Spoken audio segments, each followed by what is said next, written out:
నమస్తే. హీరో వెంకటేష్ పైన కేసు నమోదైన విషయం మనందరికీ తెలిసిందే. నాంపల్లి కోర్టు ఇచ్చిన ఆర్డర్ మేరకు, ఆదేశం మేరకు ఫిలిం నగర్ పోలీస్ స్టేషన్లో దగ్గుబాటి సురేష్ బాబు పైన, హీరో వెంకటేష్ పైన, రానా పైన, అభిరామ్ పైన ఈ నలుగురు కుటుంబ సభ్యుల మీద కేసు నమోదైంది. చాలా సీరియస్ సెక్షన్సే పెట్టారు. నాన్ బెయిలబుల్ సెక్షన్స్ ఇందులో ఉన్నాయి.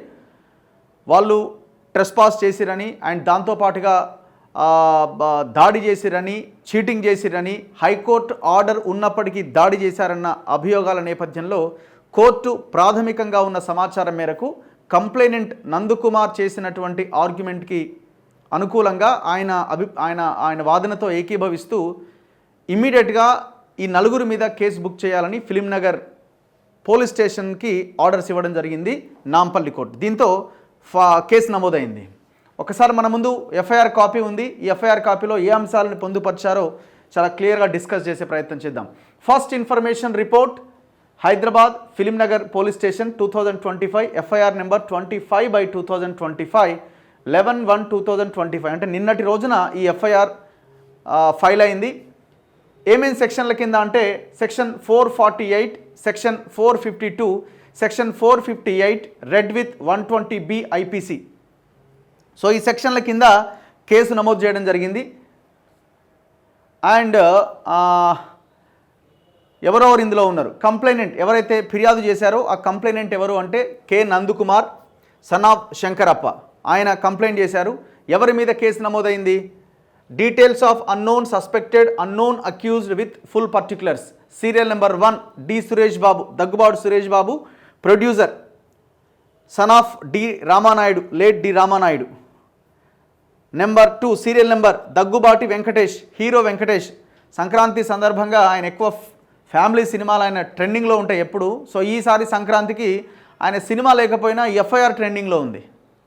ఎఫ్ఐఆర్ ఆయన మీద కేసు నమోదైందన్నది సంక్రాంతికి ట్రెండింగ్లో ఉంది. ఇది ఒక స్పెషల్ గిఫ్ట్ అనుకుంటా వెంకటేష్కి. దొంగ పని చేసిరు వీళ్ళంతా. ఒక వ్యక్తికి 2 అగ్రిమెంట్లు చేసిర్రు. నీకు ప్రాపర్టీ అమ్ముతున్నా అని చెప్పి ఒక అగ్రిమెంటు, ఇంకో అగ్రిమెంటు, మూడో వ్యక్తికి అమ్మిర్రు. మూడో వ్యక్తికి ఇంకో అగ్రిమెంట్ చేసిర్రు. ఫస్ట్ అగ్రిమెంట్ చేసిన వ్యక్తికి ఆ ప్రాపర్టీ ఇస్తలేరు, సెకండ్ చేసిన వ్యక్తికి ఇవ్వట్లేదు, మూడో అన్నోన్ పర్సన్కి ఇచ్చింది, ఎందుకంటే పైసలు ఎక్కువ వస్తున్నాయని. చివరికి ఫస్ట్ అగ్రిమెంట్ ఎవరి ద్వారానైతే నందకుమార్ ద్వారా చేసుకున్నారో ఆ నందకుమార్ ఇచ్చిన 5 కోట్ల 3 కోట్ల రూపాయల చెక్కు కూడా వాళ్ళ దగ్గరనే పెట్టుకున్నారు. ఇది ఎలక్షన్లకు ముందు జరిగింది ఈ ప్రాసెస్ అంతా.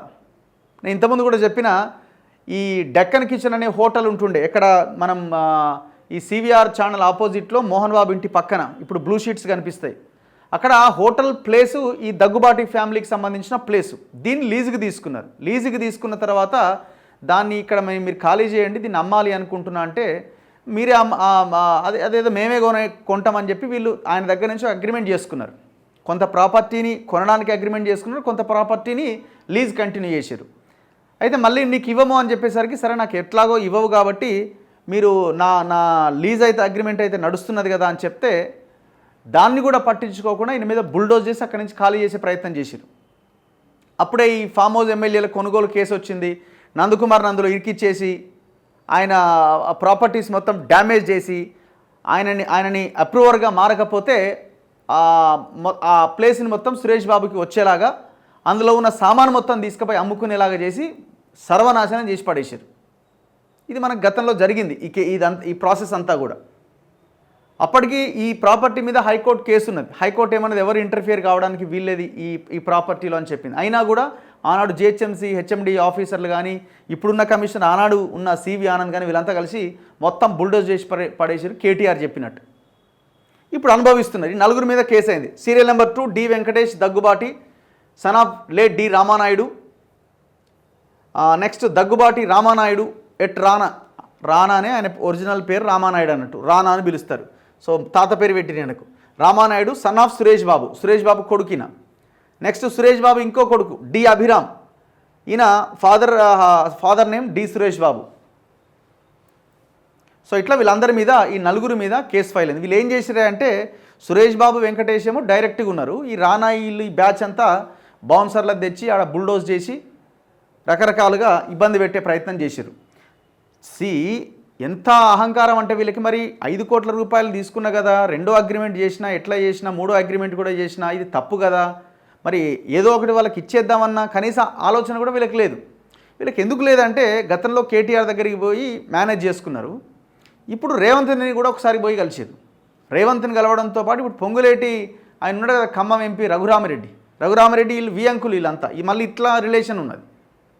ఇట్లా పోలీసులను మేనేజ్ చేసుకొని ఈ కేసులు అవ్వకుండా ఈ రకంగా చేస్తున్నారు. చివరికి ఈ కేసు కూడా ఎప్పుడు ఫైల్ అయింది? కోర్టుకి వెళ్తే కోర్టు ప్రాథమిక సమాచారం మేరకు కేసు నమోదు చేయమంటే ఎఫ్ఐఆర్ అయింది. పోలీసులే వాళ్ళకి చేసింది ఏం లేదు ఇక్కడ.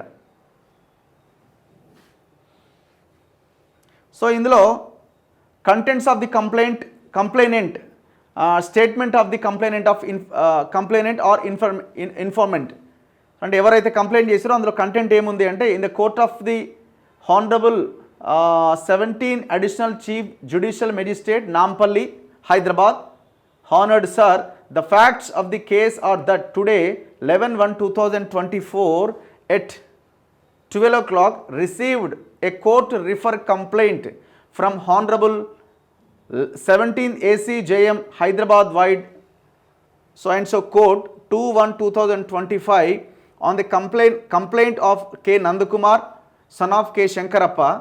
So ఆయన complainant, which reads as follows: between Nandakumar and Daggubati Suresh Babu, Venkatesh, Daggubati Ramanayudu, D Abhiram, ఈ నలుగురికి ఆయనకి మధ్య ఇది నడుస్తున్నది. అసలు కేసు ఏంటి, ఎట్లా స్టార్ట్ అయింది ఇది అన్నది మొత్తం ఇందులో మనం చూసుకోవచ్చు.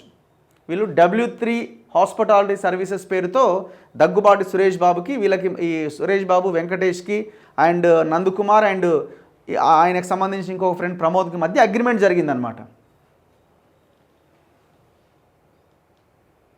అంటే వీళ్ళు ఏం లేదు, మనం రాజకీయ నాయకులు మనం చెప్తే వింటారు, మనం చెప్పినట్టు వాళ్ళకు ఊడిగా మనం చేస్తాం, వాళ్ళు మనం చెప్పినట్టు వింటారు. వాళ్ళకి డిమాండ్ సప్లై మేరకు మనం అన్ని సప్లై చేస్తాం, వాళ్ళు మనం చెప్పినట్టు వింటారు. ఎవడెటు పోతాడు అంత మనదే కదా, వీడోడు మధ్యలో అని వాళ్ళ ఉద్దేశం.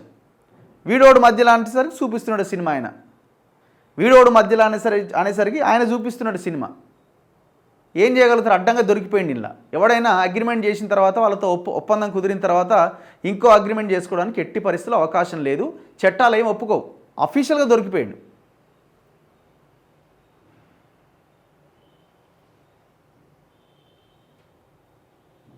సో ఇది హీరో వెంకటేష్ పైన నమోదైన కేసుకు సంబంధించిన ఎఫ్ఐఆర్ కాపీ. చూస్తూనే ఉండండి మన తొలి వెలుగు.